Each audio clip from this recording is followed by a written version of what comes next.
Se a próxima campanha eleitoral for igual às anteriores, a defesa do Brasil e a responsabilidade de nossas Forças Armadas não serão tema. Devem ser. Peço alguns minutos de sua atenção para conversar a respeito da defesa de nosso país. O Brasil é o mais pacífico de todas as grandes nações da história moderna. É o único desses países grandes que ascende sem imperar. Não tem, nunca teve e não terá aspirações de hegemonia. Mas esta nossa orientação para a paz não nos exime da responsabilidade de nos defender. Pelo contrário, aumenta nossa responsabilidade. Por duas razões básicas. A primeira razão é que precisamos nos defender para poder dizer não. Para abrir um caminho no mundo, um caminho rebelde, um caminho que eventualmente resista aos interesses, às ideias e às ordens das grandes potências, precisamos ter escudo. A segunda razão é que vivemos num mundo em que os beligerantes estão armados até os dentes. Não nos interessa viver no mundo em que só os meigos estão desarmados. Que se armem. Um projeto de defesa do Brasil deve ter três grandes eixos. O primeiro eixo é a construção das nossas capacitações de defesa. Capacitações baseadas no ideário, que é a Estratégia Nacional de Defesa. Estas capacitações e este ideário precisam partir de algumas realidades, as circunstâncias que definem a tarefa da defesa no Brasil. A primeira circunstância é a escassez de nossos recursos. Precisamente porque nossos recursos econômicos e até humanos são escassos, precisamos primar pela inteligência e pela audácia. A segunda circunstância é a vastidão do nosso país e de suas fronteiras. As Forças Armadas do Brasil não podem estar omnipresentes. A presença precisa necessariamente ser seletiva. A terceira circunstância é que nós não temos inimigos no mundo. Exatamente porque não pretendemos imperar, contamos com uma simpatia praticamente universal. E, portanto, é difícil organizar a estratégia de defesa no Brasil como ela frequentemente se organiza em outros países, em cima de hipóteses de emprego da força militar contra este ou aquele inimigo. A nossa doutrina militar precisa ser organizada com base em capacitações. Em capacitações sem hipótese de emprego definida. Qual é, então, o projeto de defesa nacional que responde adequadamente a essas circunstâncias? Seu primeiro elemento é o foco em monitoramento. Monitoramento a partir da terra e do espaço de tudo o que ocorre no território nacional e em nossas fronteiras. Daí a grande importância de desenvolver as nossas capacitações de visualização do país a partir do espaço. A segunda consequência é a importância da mobilidade. Já que as Forças Armadas não podem estar presentes em todo lugar, precisamos poder deslocar as nossas forças e, sobretudo, nossas reservas estratégicas mais qualificadas para qualquer lugar rapidamente. A terceira consequência é a importância da elasticidade. Em circunstâncias normais, precisamos de uma força relativamente reduzida, porém altamente qualificada. Mas se houver um conflito, em condições que não podemos prever hoje, precisamos poder rapidamente expandir essa força e, portanto, contar com uma grande reserva, uma reserva de jovens brasileiros que receberam treinamento militar elementar e que, em caso de necessidade, se possam converter em soldados na defesa do nosso país. Estes três imperativos, monitoramento, mobilidade e elasticidade, são acessórios de um quarto elemento ainda mais fundamental, a flexibilidade. Comparemos dois tipos de organização militar. Há a organização tradicional, de comando e controle, em que há uma hierarquia muito rígida, em que o poder de iniciativa do praça é muito limitado no campo de operações. E há as forças irregulares, como as forças de ação estratégica rápidas de nosso exército, que têm qualificações superiores e cultura militar para reinventar o plano de combate no teatro de operações, sem perder as características de hierarquia, de coordenação e de movimento para frente, que são próprias e necessárias da organização militar. Qual é, então, o caminho do avanço? É que toda a força regular, pouco a pouco, ganhe as características da força irregular. Os seus atributos de flexibilidade radical, sem perder o poder de coordenação e de hierarquia e sem abdicar do imperativo de escala.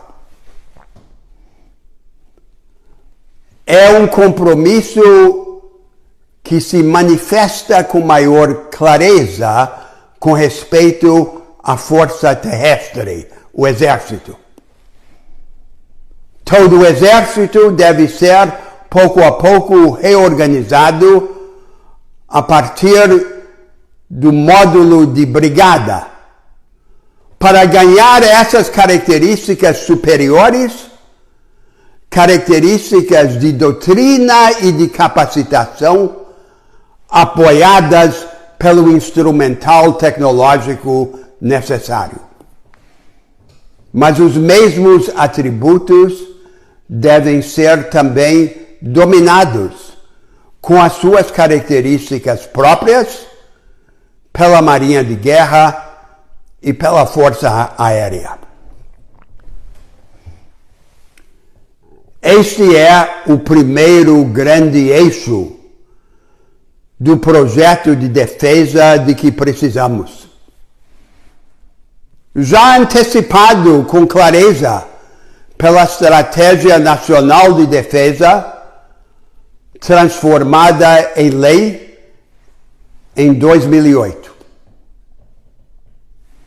Mas este eixo central, a flexibilidade radical, o avanço na audácia e na inteligência e, portanto, nas capacitações operacionais, tem que ser complementado por dois outros eixos de um projeto de defesa nacional. O segundo eixo é a construção do complexo industrial da defesa. Em todo o mundo, a indústria de defesa é cadinho de vanguardismo tecnológico. E as tecnologias mais avançadas sempre têm uso dual, civil e militar. Assim também terá que ser para nós.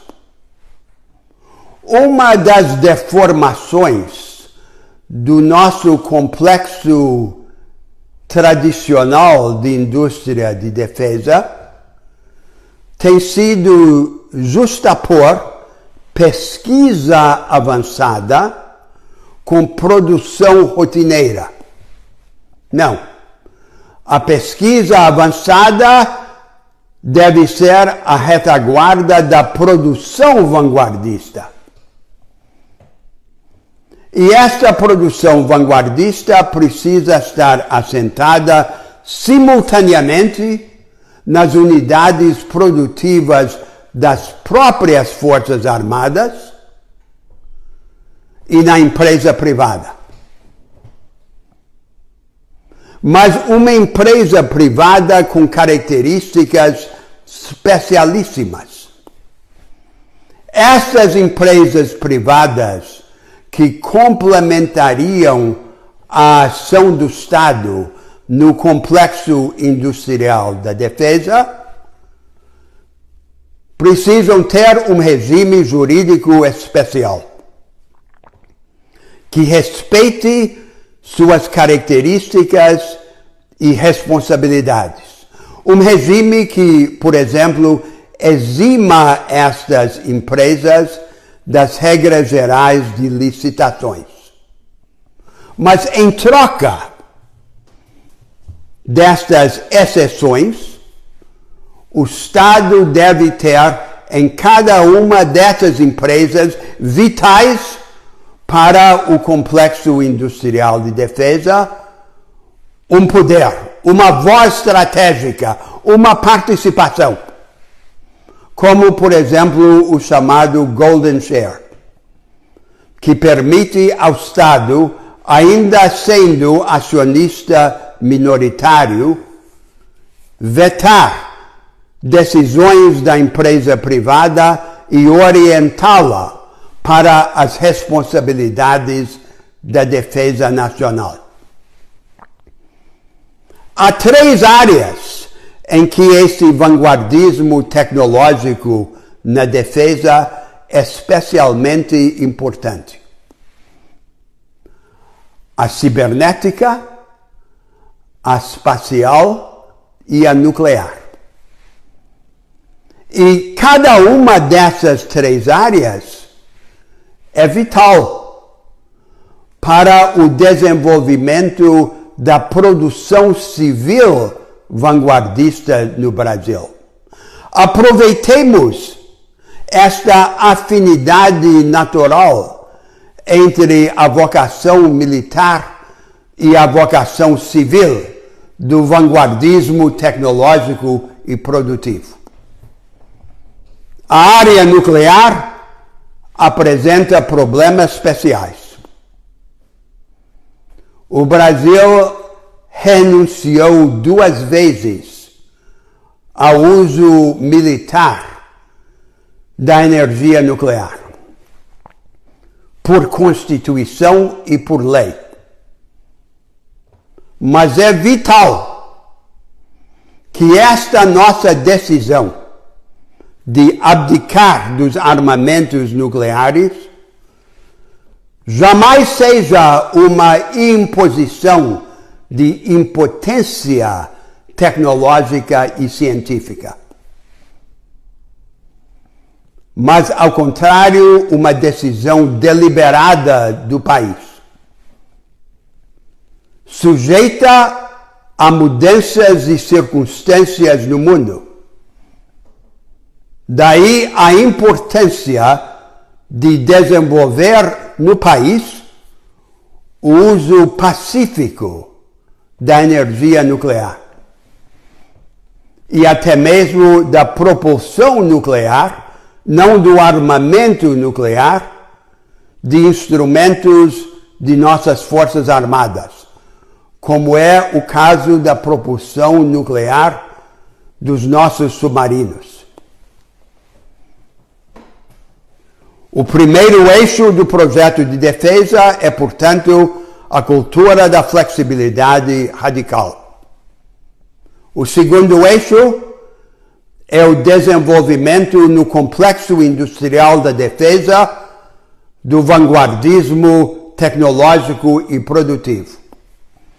O terceiro eixo é o estreitamento dos vínculos entre as Forças Armadas e a nação.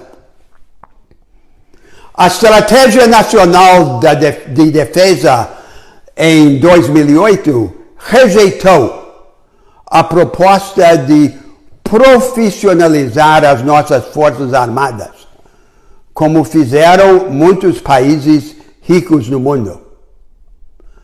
As nossas forças jamais devem ser uma parte da nação paga pelas outras para defendê-las. As Forças Armadas do Brasil devem ser a própria nação em armas. A cidadania toda, em todas as classes sociais. Não, por exemplo, um exército de pobres pagos pelos ricos para sustentar o escudo da defesa. É verdade que não precisamos, em condições de paz, aproveitar todos os jovens brasileiros que seriam sujeitos ao serviço militar obrigatório. Os que forem eximidos do serviço militar obrigatório devem, segundo a proposta acolhida na Estratégia Nacional de Defesa, ficar sujeitos a um serviço social obrigatório. Devem receber treinamento militar básico para compor uma reserva que pode ser utilizada em condições de beligerância, aquele imperativo de elasticidade a que me referi antes. E cada um, de acordo com sua profissão, deve participar na juventude da construção do país. De preferência, numa região do país diferente da região de que se origina. Esta é uma das melhores maneiras de afirmar a coesão nacional e de fazer com que brasileiros de todas as classes se encontrem e descubram o país ainda em sua juventude. Não conseguimos ainda transformar este preceito legal em prática efetiva, mas está lá na lei, aguardando um governo com a disposição e a autoridade para executá-la. Esta é a estratégia nacional de defesa de que o Brasil precisa. Subjacente a ela está um grande compromisso histórico que ainda não executamos no Brasil. Pela primeira vez, o Brasil teria uma política séria de defesa nacional. Política séria significa que os civis não tratariam os militares como um elemento potencialmente perigoso para ser aplacado, distribuindo a eles de vez em quando alguns dos equipamentos que pedem, mas sem ter qualquer interesse na construção real de nossa defesa. A contraparte a este compromisso dos civis com a defesa do Brasil, não com o aplacamento dos militares, é que os militares de fato aceitariam pela primeira vez a liderança civil e republicana da estratégia de defesa. Este é um grande imperativo da construção do Brasil. Tomara que a defesa vire tema do debate nacional e que cada um de nós abrace esta causa. Não é apenas para engrandecer o Brasil, é para engrandecer cada brasileiro.